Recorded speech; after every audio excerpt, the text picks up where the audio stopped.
Imagine a dessert, bursting with the bright zesty flavor of fresh oranges, picked at the peak of their ripeness.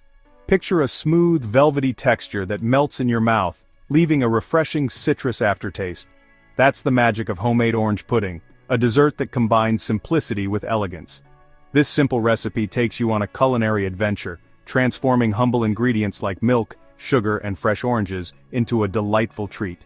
It's easy to make, even for beginner cooks, and the result is a pudding far superior to anything you can buy in a store, both in taste and texture.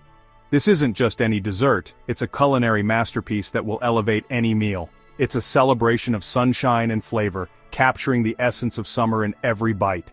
Get ready to impress your family and friends with a dish that's as delicious as it is beautiful.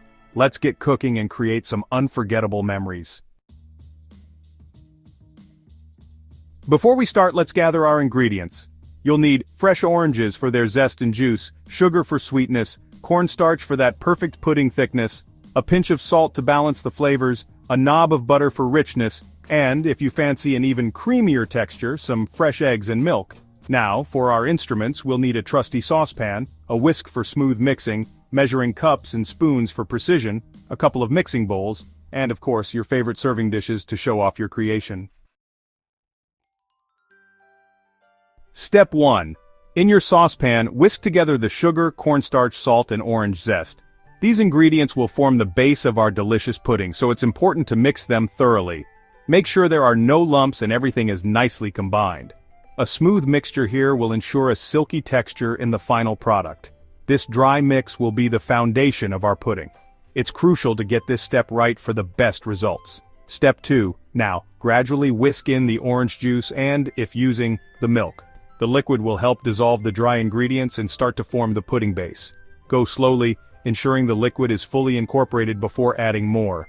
This step is key to avoiding any lumps and achieving a smooth consistency. We want a smooth base for our pudding. This will make sure the final product is creamy and delicious. Step 3. Place your saucepan over medium heat and bring the mixture to a boil, stirring constantly.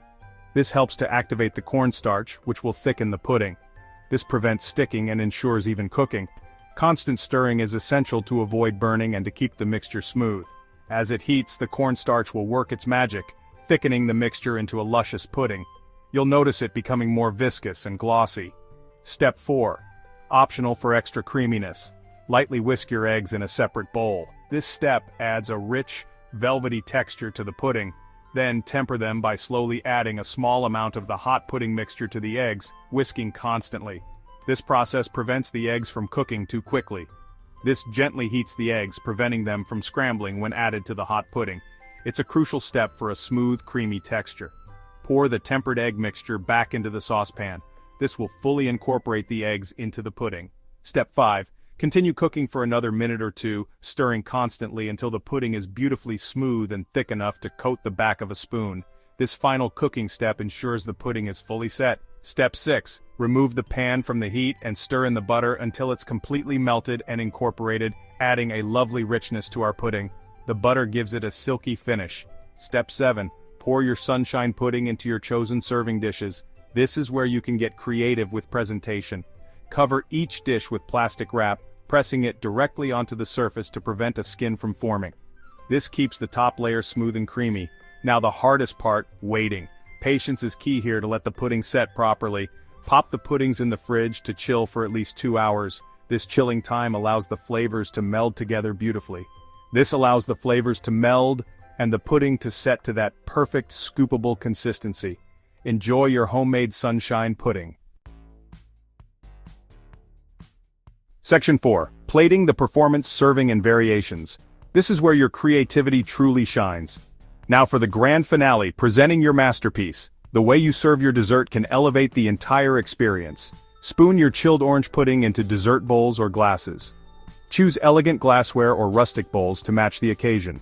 For an extra touch of elegance, garnish with a dollop of freshly whipped cream, adding a luxurious texture and flavor. A sprinkle of orange zest, which adds a burst of color and a zesty aroma, and perhaps a sprig of mint. Feeling adventurous? Try experimenting with different herbs for unique flavors. Layer your pudding in parfait glasses with crumbled biscuits for added crunch and visual appeal, or crunchy granola for a textural delight.